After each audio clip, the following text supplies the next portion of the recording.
Yo, what's going on YouTube, and welcome back to Goal Line Hockey. It's your boy Kevin Forte, and today we are taking a look at the New York Rangers and the Washington Capitals playoff series, as it is officially over. The Washington Capitals have been swept by the New York Rangers in the first round of the 2024 Stanley Cup playoffs. So we're going to review this series, kind of take a look at the highlights of the series, and really what swayed the momentum. The Rempe Wilson situation never really escalated to the way we would have hoped. We're going to discuss that as well. Look at the goaltending, all that stuff here in today's video. So, there's a lot to unpack here because I think from the Rangers' perspective, we're going to start with that part of the video and then I'm going to end it with the Capitals.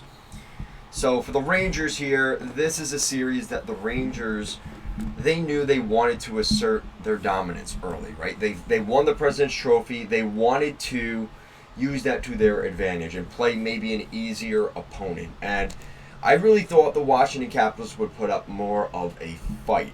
And I think some of it comes down to, what was the magic key for the Capitals down the stretch that allowed them to win all those games that they did just to make it to the Stanley Cup playoffs. Number 8, Alexander Ovechkin. And unfortunately, Ovechkin did not have a good playoff series at all. Horrible. So the Rangers, you knew the focus was going to be on keeping Ovechkin off the score sheet. But they didn't really even have to do that.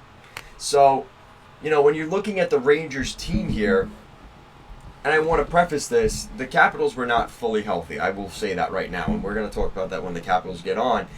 But the Rangers here, they just did, and we've talked about this with a couple teams now, is it wasn't always the most pretty, but they just found ways to win. And for 98.2% of this series, I don't know statistically if that's true, but it's basically most of this series, the Rangers led every single game. And that's huge because you know what? That is really demoralizing for the Capitals. Listen, they know they're playing the President's Trophy team. They know that they're in tough to begin with and that they're basically outmatched. You let them know that they are outmatched by dominating the series and leading basically every single game. That's what you need to do to that type of team. Don't give them any belief. Don't give them any hope. And that's what the Rangers did here. Now, Igor Shesterkin was incredible for the Rangers. He did really well for them, allowing them to close out a couple of close games against the Capitals. Because the Rangers didn't just run away with this series. As much as they won 4 straight and swept them, they didn't take this the easy route. There were a couple games that, Wilson scored a couple late goals, making things interesting. And, the Rangers kind of doing some things you're like, that's probably not the best thing. But they found ways to win. Now, the defense, really impressive. They won a lot of puck battles down the stretch during the end of the regular season. And the games that we look back on for the Rangers and said, man, they kind of dropped the ball in that game, is because they weren't winning puck battles in their own zone. And I think that's something that they really focused on. Laviolette definitely seemed to put an emphasis on those puck battles behind the net, in front of the net. The Rangers have won them. And that's a huge reason why the Capitals couldn't score, is because they were just physically outplayed by the Rangers along the boards. Something I'm not used to saying for the Rangers, but they were able to do that. The power play and the penalty kill was a huge issue in this series. Not only because the officiating wasn't great in my opinion, and I also think just the Rangers are just that lethal on the penalty kill. Yes, on the penalty kill and on the power play. The Rangers had 2 shorthanded goals this series. And whenever the Capitals went on the power play, they just looked lifeless. And here come the Rangers, shorthanded. There's another one. There's another one. And then, of course, on the power play, the Rangers' power play is dominant. And that proved to be a pretty big issue up until the final game of this series for the Capitals. So, the combination of the big guys getting on the board, right? We saw a little bit of Panarin getting on the board. Kaapo Kakko finally getting one in the final game. Trocheck getting on the board. The Rangers are getting goal scoring from all over the place. And you'd like to see more from guys like Lafreniere and Zibanejad.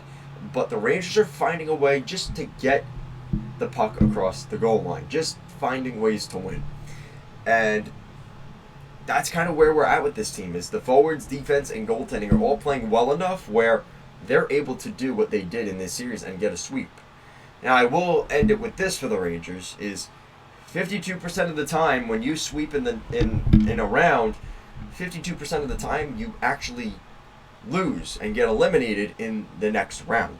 So there's a more likely chance than not that the Rangers lose in the second round of the playoffs based off of sweeping the Capitals here. So that's going to be an interesting storyline that everyone's going to have to watch. And hey, there's still a 48% chance that they do get past the next round, but it's actually more likely that they don't. So keep that in mind going into your predictions for the next round. That could make things pretty interesting against the Islanders or the Hurricanes. So for the Capitals, we talked about it a little bit last night. They were outplayed. The Rangers had more skill, they had more talent, they were faster, they have more scoring threats. The Capitals just didn't have that. Alexander Ovechkin, like I said, was held pointless in this series. And he had a couple bad turnovers in this game. He's not good defensively to begin with. We all knew that. That's always been a joke with Ovechkin. He doesn't play defense, but now he's not scoring. And he's really not much of it, any bit of an offensive threat. And that's really concerning. And I don't know. I mean, Ovechkin's contract ends this summer. If somebody told me Ovechkin retired this summer, I would believe them. Because he is not at the level we are used to for Alexander Ovechkin. And I've heard this talked about before, but when players like that are at such an elite high level, they like to go out gracefully, more so than being told, we don't want you anymore. And a lot of players have a hard time accepting that sometimes, but that might be the situation with Ovechkin here. And it's going to be very interesting to see what happens with Ovi. TJ Oshie probably played his last game in the National Hockey League as well. Well, definitely. Compared to Ovechkin, it's basically a formality. But the way that Oshie left the ice last night, they were giving him stick taps. He stayed on the ice a little longer. This is a guy I remember, not only just for Capitals or St. Louis Blues hockey, because he played for those organizations, but TJ Oshie, remember he scored the goal, one of the big goals for the U.S. in the shootout. And for USA Hockey, TJ Oshie is a big loss. So he's hanging up the skates, it looks like. Tom Wilson, if Ovechkin retires, if it sounds like Oshie's gone, and I know fans from around the NHL aren't going to like this, I think Tom Wilson could be the next captain of the Washington Capitals. He gave a lot of hope in this series for the Caps. As much as everybody hates him, he's a pain in the ass to play against. He's a good and people will say he's not a good hockey player, but he is. For what he does, he is a very talented hockey player. Not because he scores a ton of goals, which he did score a couple in this series. Not because he's just such an all-around great stick handler and skater. He's a penalty killer. He blocks shots. He's desperate. He finds ways to score in the clutch. He's willing to go to the areas that other players may not be willing to go to. And that's what makes Tom Wilson great. And I hate the guy. I'm an Islanders fan. I have every reason in the world to not give credit where it's due. But Tom Wilson is a good player.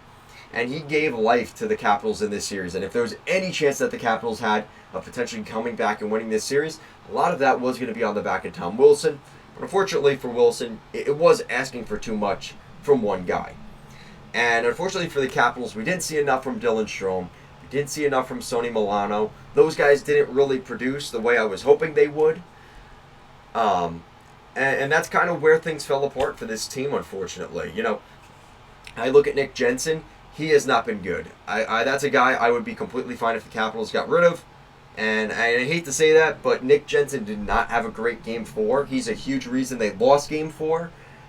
He's the reason they gave up the first turnover to Kakko in the first minute of the game. And at the end of the period, he kind of took that penalty, as much as it's maligned in my opinion, because Fox really sold it. And I don't think he was all that hurt because he was playing on the power play when the goal was scored. I don't like that. And I think that was really something that, people will say because I'm an Islander fan, I don't like Adam Fox. That's not necessarily the case. I think he totally embellished that. And in my opinion, I really think that's something that has to stop. The soccer style crying and BS from the players.